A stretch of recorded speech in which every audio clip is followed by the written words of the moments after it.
9ویں رات جو ہے نوارہ یعنی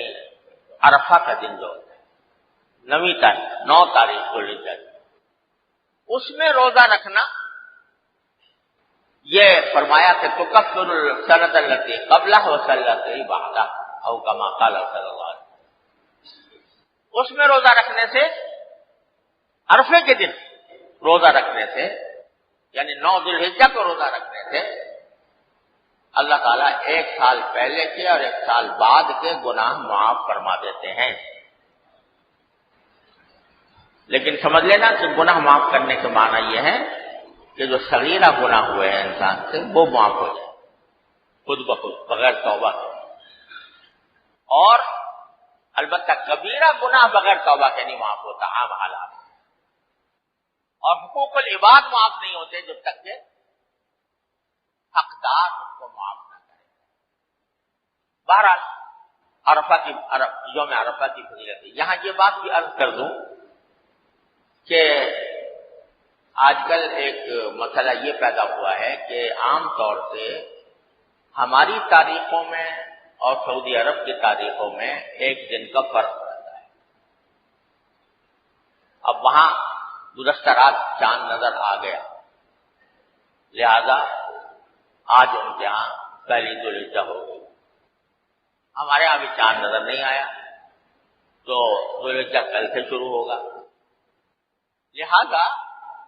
یہ ہوگا کہ وہاں جو عرفہ کا دن ہوگا آئندہ جو ہفتے کو وہاں 9 ذوالحجہ ہو، ہمارے یہاں اسے 8 ذوالحجہ ہو، اور 9 ذوالحجہ ہمارے ہاں اتوار کو اگر فرض کرو آج چاند نظر آئے گا تو اب فرق ہو جاتا ہے، وہاں 9 ذوالحجہ کسی اور دن ہے، یہاں 9 ذوالحجہ کسی۔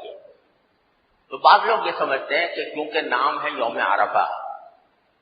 تو روزہ اس دن ہے جس دن کے لوگ عرفات میں وقوف کر رہے ہوں،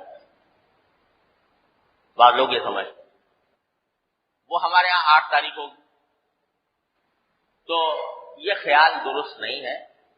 شریعت کا حکم یہ ہے کہ ہر جگہ اپنے افق کے لحاظ، اپنی رویت کے اعتبار جو تاریخ ہے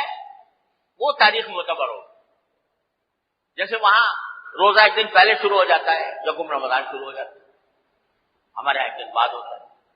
وہاں بعض اوقات کی عید 1 دن پہلے ہوتی ہے، ہمارے ہاں 1 دن بعد ہوتا ہے۔